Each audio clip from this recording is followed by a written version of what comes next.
Good evening, everyone. Welcome to another episode On Deck here on FTSN. I'm Russ Morgan. Hope everyone's having a great night. I know sure as hell I am because college baseball playoffs are here. College Regional is finally coming here on Friday. Uh, so I'm stoked. I love this time. I know I'm not like everybody. Not everybody likes college baseball, but I mean, if you're in the South, you love college baseball. You're at SEC school, you love college baseball. But I'm telling you, if you're watching the MLB today, some of these great players we're seeing are coming from the college ranks. And the regional we're talking about today, the Gainesville Regional, you want to keep an eye on the Gainesville Regional, not just from the number 8 seed, number 8 overall seed, University of Florida, but from the 3 other teams. If you don't know it, first time tuning in, don't follow college baseball. You've got 16 national seeds, 16 number 1 seeds, 8 national seeds. So those 8 top national seeds will host all the way through if they win. It's a double elimination. So, 4 teams from each bracket. We'll be talking Gainesville. So today, tomorrow, definitely gonna hopefully everything works out tomorrow. And we have Evan Budrovich, actually a friend of a friend that I met golfing, but he actually covers a lot of college sports, but also does cover college baseball in his area, in the North Carolina area, but doing ACC, AAC, I think a CAA, University of Wilmington, and stuff like that. Does cover a lot, but does cover college baseball. I think maybe a little SEC, but probably not a lot because that's on ESPN. But hopefully everything works out. We can have him tomorrow where we'll be previewing and trying to get out to every regional, every team in the regional. But today we are doing the Gainesville Regional, which very exciting regional. Florida, number 8 national seed, was 39-19. They're hosting up in Gainesville at Condron Family Ballpark. SEC tested lineup, and honestly, one of the hottest teams entering the tournament. Extremely dangerous. Finished the regular season really long. Made a deep SEC run that probably propelled them to the number 8 overall seed. They do have one of the better records against ranked opponents. Their ceiling depends on their frontline pitching, and their frontline pitching is really good. They'll open up against Ryder. Number 2 seed Miami Hurricanes will be traveling from Coral Gables, moving all the way going up to Gainesville. I don't know what's that drive, Coral Gables to.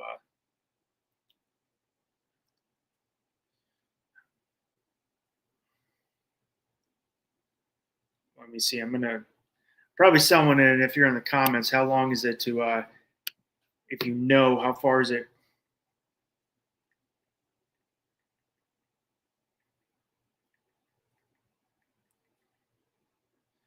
What's that drive like? 5 hours, 342 miles. Nice little trek. But I mean, Miami gets just 1 sec. Oh, I turned that down. Never mind. Gets the number 2 regional seed, 38-18, reached the ACC tournament semifinals, losing to Georgia Tech. Dangerous offense, multiple MLB prospects. They got huge postseason tradition, 51 total appearances, and they definitely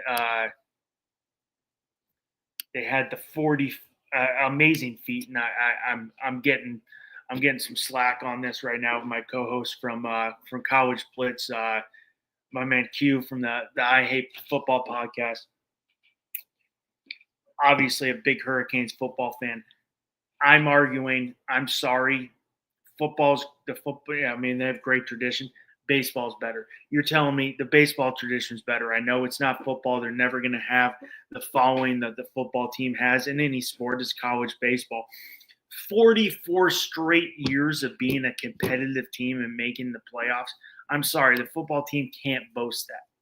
I mean, you've got 4 national – you can't boast that at all. And I'm sure I'm going to get some flack for this too. Number 3 seed is the Troy Trojans, 32-29. They did have the number 6 nation's strength of schedule and probably one of the tougher 3 seeds in the bracket in college baseball. And then you got the number 4 seed Rider Broncos out of the MACC, 33-18. Veteran offense and a strong ace in PJ Craig. The schedule, Rider will play Florida at 1 p.m., Troy at 6. I mean, to start it off, the Gators, open the regional against Friday. Big strengths for his team. They got a really strong pitching staff. I mean, you've got Liam Peterson, who's going to be a high first-round pick. Definitely did not have as good a year, 3.86 ERA, 3.5 on the year. But this guy's going to be a high draft pick. I mean, had a great 2023 year. This guy's 6'5".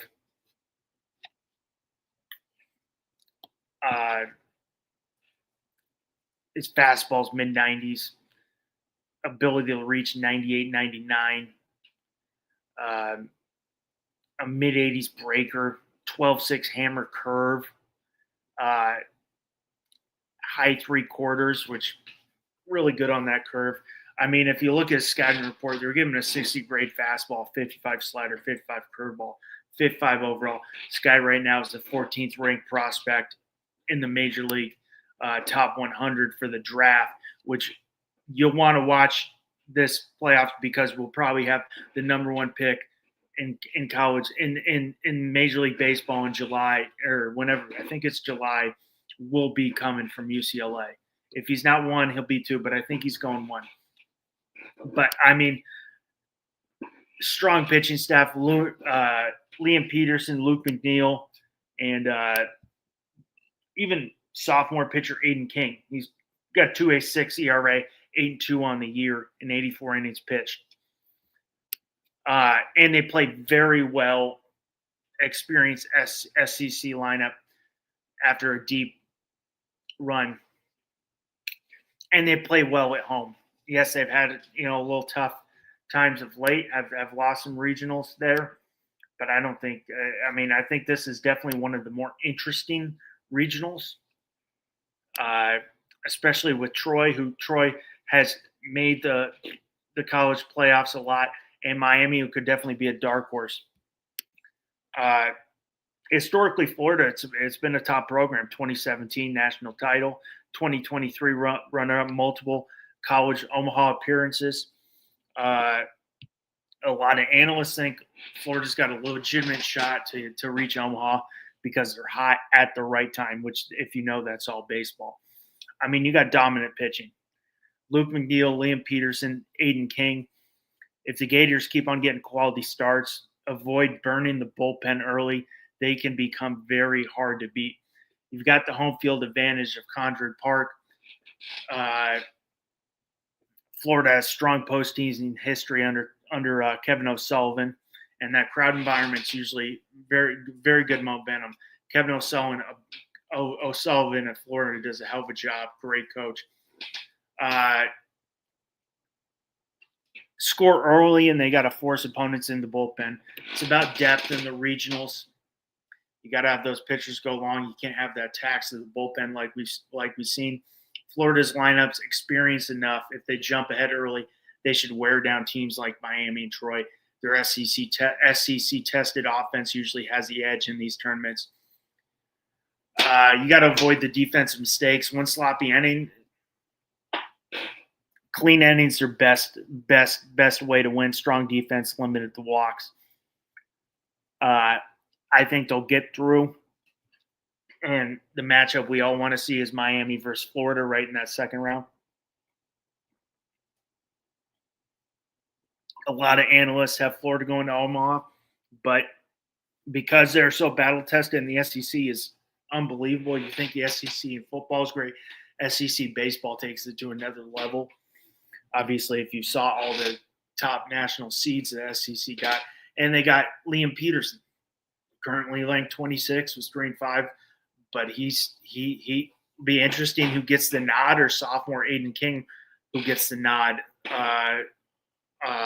game one, because they should take easy care of Ryder right off the bat. I would say biggest concern for Florida is their offense can get streaky. They can leave runners on base. But obviously, moving to the number 2 seed would be the Miami Hurricanes. Hurricanes on the year, took a deep run, number 2 regional seed, a deep run in the ACC tournament, ran into the number 3 overall seed. Georgia Tech ended up losing the ACC semifinals. But this team has legit talent and postseason pedigree, and they can definitely win this regional if they get quality starts. They match up with Troy. It's probably one of the better first-round games. But they've got strong pitching, strong big names. You got Rob Evans, ACC pitcher, and one of the best starters in the ACC. You got Daniel Cuvée, who's right now Cuvée. Where is he at? 50, I want to say they got him on. Cuvée definitely got hurt. I had him. Miami.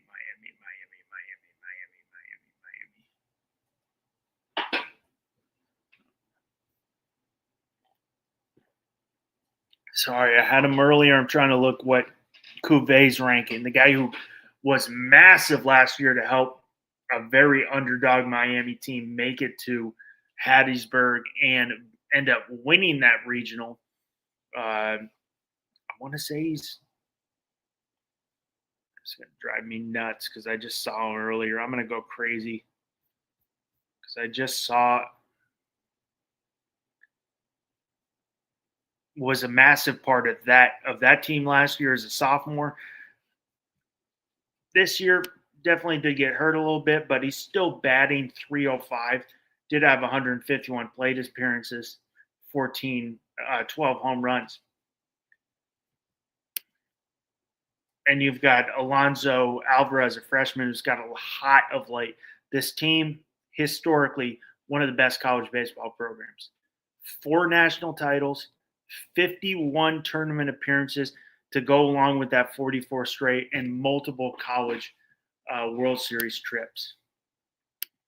And I will say, you can get mad at me if you want. I think I won't argue with anyone that the Miami football fan base and Miami football is great. But I'm going to say, and you can get angry at me if you're a Hurricanes fan, I'm taking Miami baseball as more historic than Miami football. 4 national titles, 25 college World Series appearances, 46 51 NCAA tournament appearances, 44 straight, 14 first-round picks. Yes, they don't have the Hall of Famers that football does, but it's a lot harder to make it to Major League Baseball, to make it to the professional ranks in baseball than football. You're dealing with 5 levels if you make it that far of professional baseball, not to mention you're fighting the Caribbean, you're fighting every player in the United States, you're fighting Asia, you're fighting high school players. I would take Miami, and I'm already getting some flack. I don't care. I take Miami baseball. I know baseball is never going to college. Baseball doesn't have the same fan base. But I'm taking the baseball. A lot of analysts and me, I think this is one of the most dangerous offense. They can score in punt bunches, but pitching depth is where it's going to decide. Big storyline for Miami likely has to go through Florida on their home field. a matchup that has given the Hurricanes problems recently. Florida already took 2 games from Miami in Coral Gables earlier this season. Why can they win the regional? Rob Evans. I mean, if you get Rob Evans, who's a straight dude on the mound, who's 10-3 on the year with a 3.16 ERA, a 108 WHIP, you've got a legit ace. And he becomes the first Miami starter since 2019 to reach 10 wins and look dominant in the ACC tournament. If they win the matchup, that could against Florida. If they end up facing Florida, if they win, they're beat Troy, who's going to be a tough team to beat because they've got good postseason experience, and end up facing Florida, that can change it. If you're a quick 2-0, can change everything quick. Another offense can explode quickly. The Hurricanes can score in bunches when their lineup gets rolling. They hammered Stanford 11-2, Boston College 8-2 before falling to Georgia Tech. Postseason experience. Miami's still one of college baseball blue blood programs. But what is their pitching depth after Evans? Miami's bullpen and secondary starters have been inconsistent at times. In double elimination regional play, depth matters. Daniel Cuvier's injury history. Reports indicate Miami has been with, how is he going to play? And the Florida hurdle. You have to play Gainesville and Gainesville. Why Miami? What's the winning formula for Miami? You beat Troy without exhausting your bullpen. They need that. You get Evans lined up to pitch against Florida. You turn it into an offensive shootout. You avoid the defensive mistakes like they made against Georgia Tech. And there's been some downtimes for Miami recently until they hired head coach JT Arteaga. I can't remember. That would be back-to-back super regionals. And you've got some great players. Miami star hitter Daniel Cuvier, one of the top college bats, entered the season as a Golden Spikes Award watch list after hitting 372 last year, 18 home runs and 84 RBIs. When he's healthy, the guy can drive the ball all over the field. Miami's lineup becomes really dangerous. Back 305, 12 home runs. I remember watching him last year when they're in Hattiesburg, and his ball does just jumps. He wasn't, when I was watching, it's not a long, towering home run, but it's just a beautiful line drive that just jumps off the bat and gets out of there. And that's what I don't need those towering home runs. I'm like, dude, get to a line drive, beautiful swing, straight to the ball and hit it out of there. You got Rob Evans, ace. Miami's regional hopes probably depend on him winning a marquee game against Troy or Florida.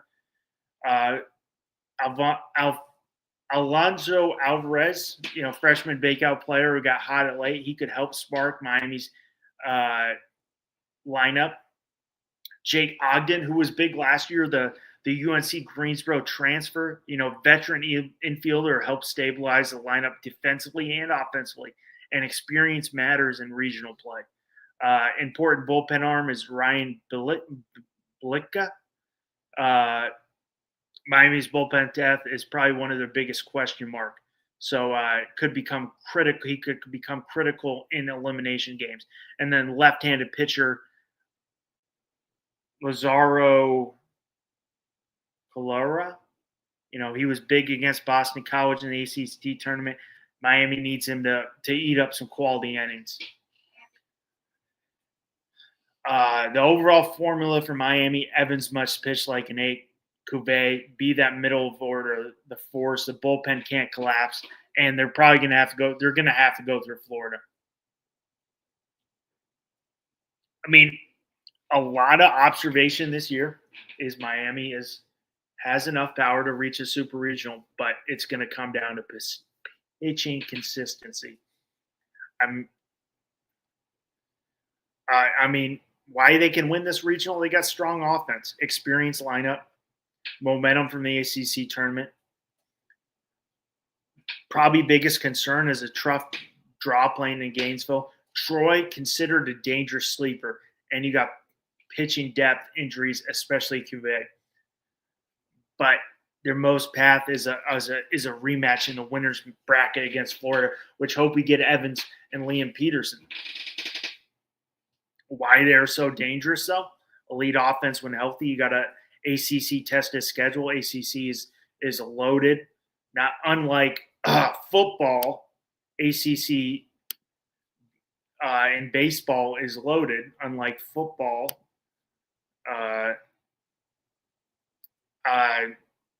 You got a strong top end starter. We'll see if the lineup can carry him. I mean, Derek Williams, Max Galvin, Alex Soa, Jake Ogden give him one of the best contact power combinations. But Rob Evans, the X factor, the bullpen's been the biggest concern. If Miami escapes Gainesville, I know I'm on a Miami run, but we are on FTSN here, so I am giving a little love to the Hurricanes. It was kind of funny. I was talking to my co-host Q's. We're talking football and baseball, and he's going back. We're going back and forth. He said something to me. I'm like, dude, I'm defending the University of Miami, but I'm defending University of Miami baseball. I think you need to take that win because I wouldn't defend Miami on anything, but I'm defending them with baseball. If they escape Gainesville, they become a legitimate College World Series sleeper. This offense can explode against anybody. ACC battle tested, and their rotation is good enough for tournament baseball.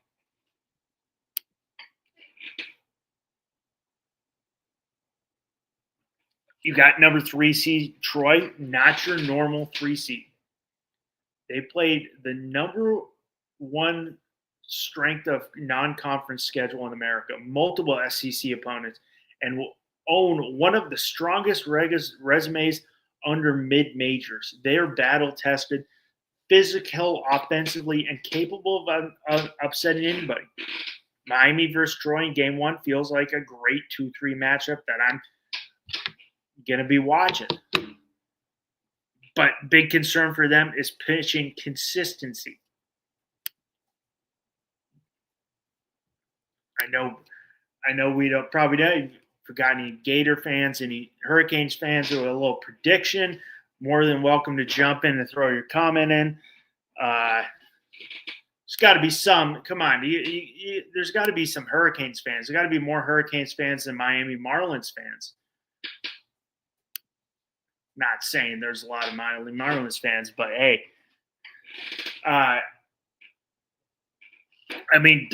Troy's classically dangerous. Athletic, aggressive, offensively, and capable of beating a power conference in regional format. They upset Miami early. This region could become chaos. A lot of fans overlook Troy, but Troy's got playoff experience. They played a top 10 strength of schedule. They beat Georgia and Southern Miss, have multiple hitters over 300, have one of the best mid-major bullpens in the field.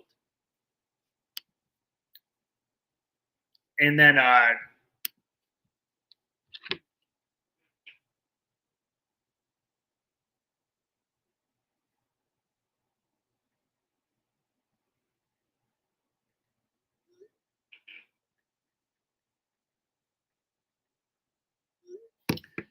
you got Ryder, who I don't see them doing much. Enough offense can make you uncomfortable. I don't see them beating Florida or Troy or Miami. They hit for average, pressure on the defense. They steal bases and have a veteran roster. PJ Craig is their best pitcher. They don't have the pitching depth of either 3 teams. So it should be a quick one. But I'm the MLB prospect guys in this format. Liam Peterson, Daniel Cuvée, Liam Peterson, Florida, Daniel Cuvée from Miami, Derek Williams from Miami, Max Galvin from Miami, Luke McNeil from Florida, Jimmy Ninika from Troy.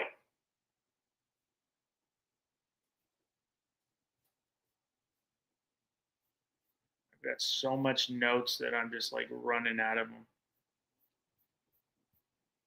I've got so much notes. I'm just trying to MLB prospects. I got them.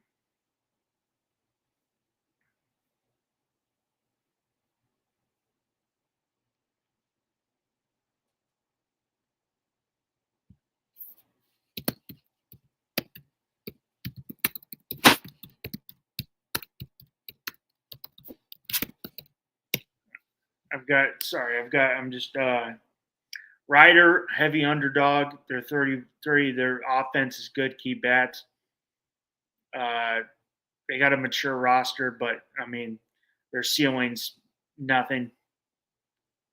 Biggest storyline: Florida and Miami this weekend. Florida and Miami being paired in the same regional, so one team will go. I think at the end of the day, Florida being the home team's got the best. Why Florida wins? Home field advantage, SEC pitching, and they're playing the best baseball as late. But I would say as a dark horse, I think Miami it has a legitimate chance to win this regional. I mean, so I think yes, Florida I think ends up winning this. But I mean, I think Miami's got a legitimate chance. But getting back to the MLB prospects, Lane Peterson profiles MLB prospect regional mid to uppers 90 fastball, swing and miss slider, projects as a first round pick, considered one of the best arms in 2026. Daniel Cuvée, big raw power, advanced approach, middle of the order bat, potential early round bat if he was healthy. I don't know where he plays. He plays first or third. Derek Williams, solid hit tool, athleticism, defensive versatility, strong on base skills. Max Galvin, another Hurricane hitter, just per contact hitting ability, gap power, high baseball IQ, mature at bats. He profiles as a polished college bat that could move through pro ball quickly, like we've seen. Jimmy Jackini, their catcher, one of the more underrated guys in the regional. Sun Belt Player of the Year, 17 home runs, strong catching profile, run production. Luke McNeil, uppers 90 fastball, strikeout upside, could be a bullpen weapon or possible starter. Sleepers to watch: Alex Sosa, Jake Ogden, Kyle Jones, Charlie, I don't know how to say his last name. But there is a lot of talent in this regional. Obviously, a lot between Miami and Florida, but there's a lot of MLB talent in this regional. I'm just going to be a really exciting regional, as we've got first game on ESPN Plus, Florida Rider. That should be a cakewalk. 6 p.m. Eastern, Troy, Miami, ACC Network. Tune that in. It should be great. But I want to tune back in tomorrow for another episode. I'm going to do back-to-back another episode On Deck, talking a little more college baseball, featuring the other 15 brackets, and hopefully everything works out and we can have our special guest come on next tomorrow. But I love this time. Love me some college baseball. Trying to tell all you MLB people, just focus on the MLB. If you're looking for the future, college baseball is starting to look more of the future. We're seeing a lot of these great players get to Major League Baseball and get there quick. We just had one the other day, and Gage Jump just got his call up. Did have a little rougher of a start, but that's bound to happen. Obviously, we got one of the best pitchers in baseball, Paul Skeens, but we're seeing these college guys get up quick. So if you want to watch the next guys that are going to come up, start watching college baseball. Get on these guys early. If you love baseball, this is baseball at its purest. It's not just like we see where it's home run or bust. College baseball, why I love it's baseball at its purest. They're still playing the game the right way. They're still doing the little things. It's not just the home run and the analytics and high exit velo. Start watching college baseball. I will preach that left and right. but I'll be locked in. So if you follow me on Twitter, Russ Morgan on Russ on deck, I'll be definitely locking in. Give me if you're a Hurricanes fan, or give me your predictions, how you see. Definitely be back next week talking recap of the regionals and the super regionals, and on into the College World Series. I mean, MLB might have to take a little back burner to college, but I'll try to do maybe one or two because I am a school teacher. School gets out on Friday, so I'll have a little more time on my hands. So maybe during the summer months, I can try to do one and two. But for the next couple weeks, we'll be talking some college baseball. But want to thank everybody for tuning in tonight. Please like, share, and subscribe. Big shout out. Thanks everybody tuning in. My producer always in the back, taking some, always having to deal with me, always helping me out, even when he's to get me going. I want to thank him there, and hope everybody has a great night. I'm Russ Morgan. This is On Deck here on FTSN.